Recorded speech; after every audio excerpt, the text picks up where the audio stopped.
My agency makes 100K every single day. And me and my team are only able to achieve those kind of results because what we sell and how we sell is structured and planned up to perfection. So in this video, I'm going to be explaining you the whole SOP when it comes to how do I write scripts for my creators that my chatters can then sell. Because I hope by now you found out, okay, using scripts, using prepared templates for the videos that my chatters sell is the way to go, because everything becomes trackable. You can guarantee the same quality all over, like completely throughout the full process. So those kind of templates, scripts, or whatever you want to call them, I will show you and explain you how you can write them like me and my team. So by the way, before we start, I'm gonna link my full SOP, like the full structure that you can use, that you can train your chatters with, or train your supervisor, whoever does the script writing for you. You can train them with this SOP, and we are using this on a daily basis. So if you want this SOP, please join my Telegram group linked down below, and you can download it from there. So let's get right into it.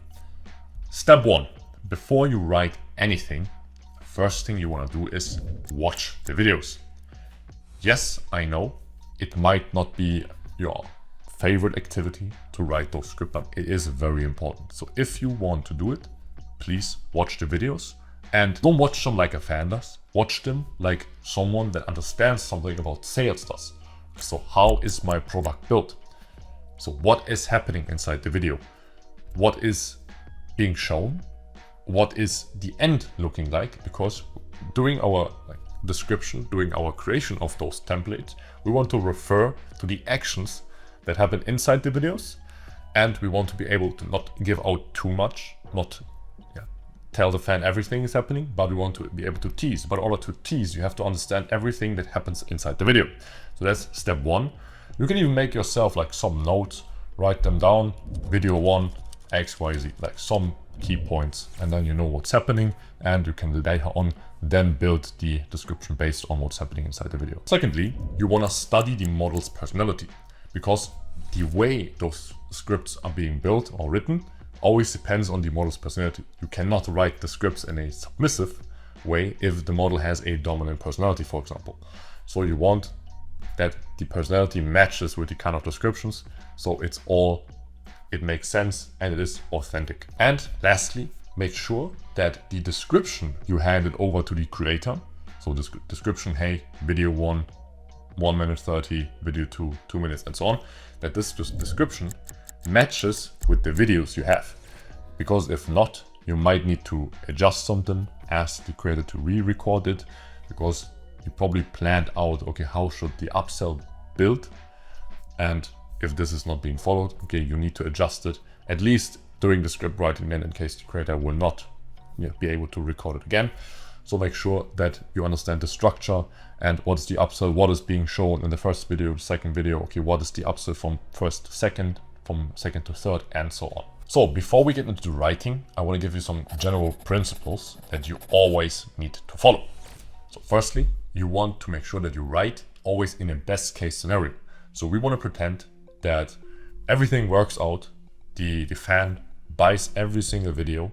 So what I mean by that is, do not include objection handling, do not include negativity inside your scripts. Always write them and plan them out as if the fan follows every single video, purchases every single PPV, and so on. That's very important because it will interrupt like the writing style and can cause mistakes when it comes to chatters. Objection handling should be something that is completely separate from the scripts.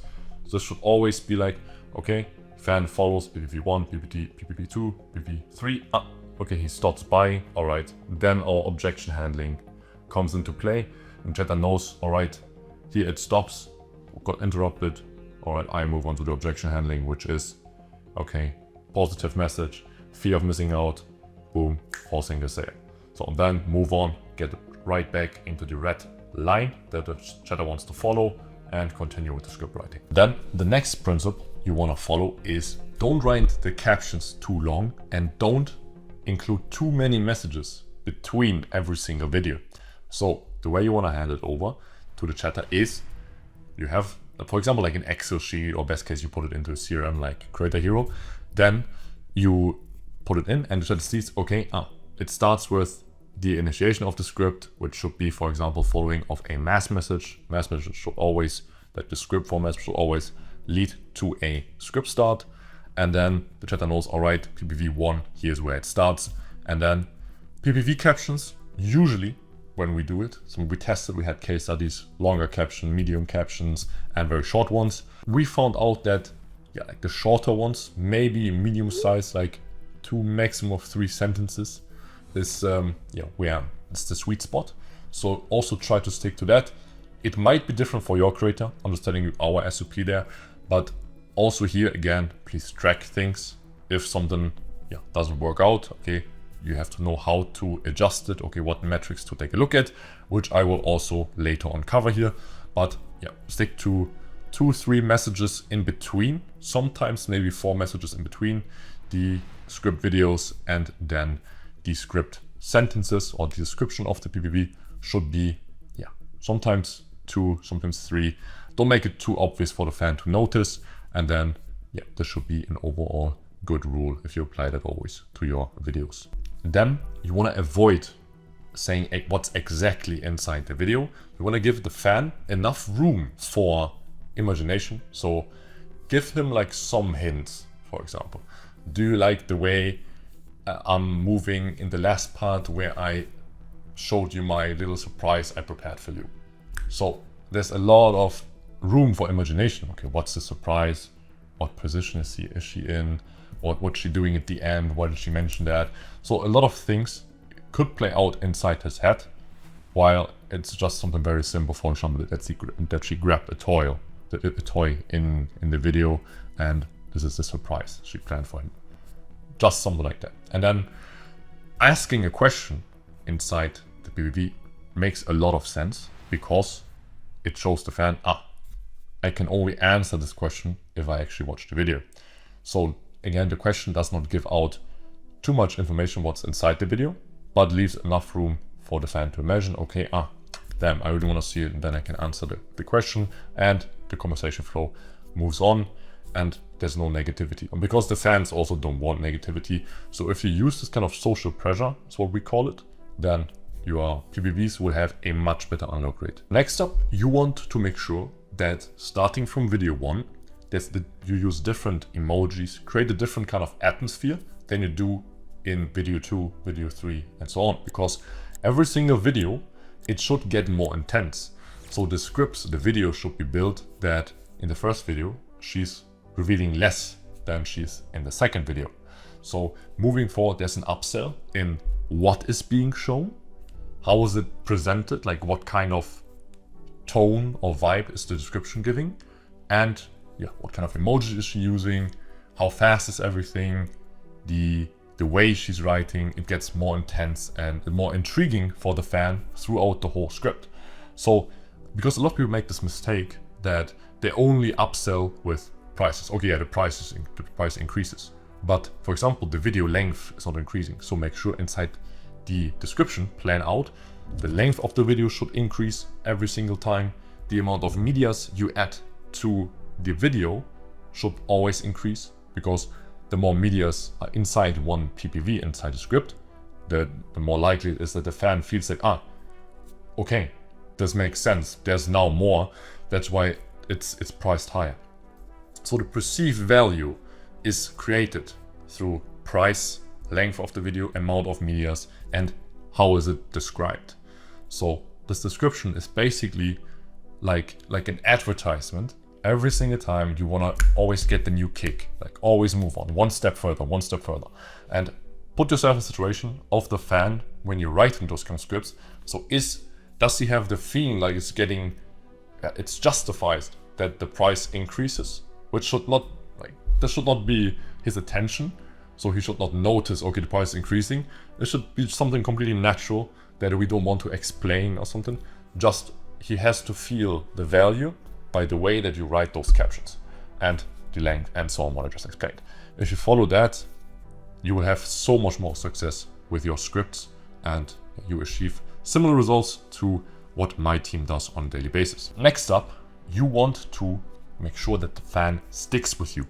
So let's say, all right, you have those captions planned out, as I said, and you're looking at your whole script that you wrote. It gets more intense. You followed everything I just mentioned, but still, you want to make sure that the attention of the fan is stuck where you need it. So his eyes should be glued to the screen, and the only way how you do that is by consistently reminding, hey, please stick with me. I will record this video now, and yeah, you will love it. I have something crazy in mind. I will show you something that you have never seen before. So yeah, please bear with me. Give me 2 minutes. I will be right back. Something like that. You can rephrase it, obviously, but this should be the message behind it, that the fan knows, okay, damn, I will wait 2 minutes. Or because it should seem like it is recorded live.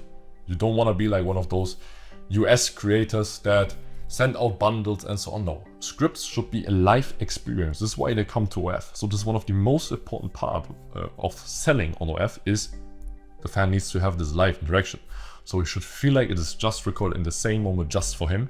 And if you've given this feeling throughout the whole script, yeah, he will buy everything. And tip on top of it, because it was so much different than everything else that he has experienced before, this is where big spenders get created. This is where fans develop a relationship to a model. So this is the only thing that matters inside selling on OnlyFans.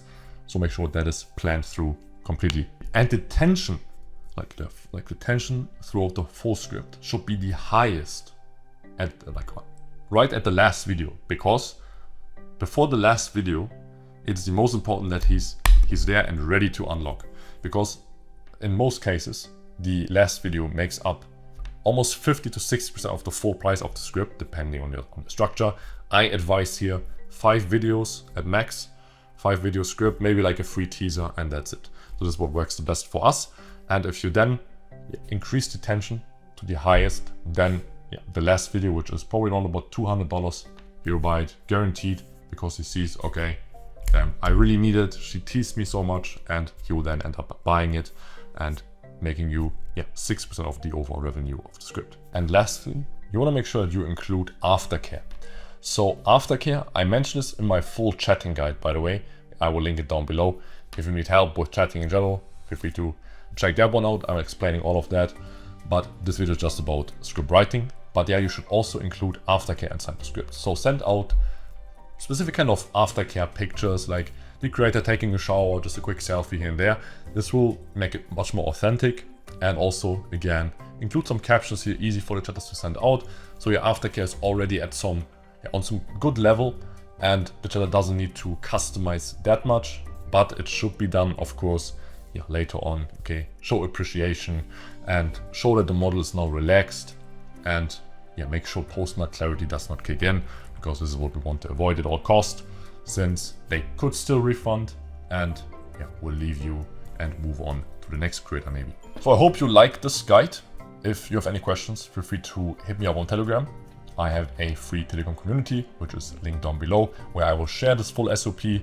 And one last thing, please, this guide is nothing without tracking. So make sure that you also track every single script that you have, track the script performance, and always keep adjusting things, because there's not just one perfect solution. That's why I will not show you my script now and you can just copy and paste it. It always depends on how good you execute those principles that I just mentioned. If you follow this and track everything over and over, you will get closer to perfection every single time you adjust something and fundamentally track it. Thank you very much for your attention. Hope you enjoyed it, and see you in the next one.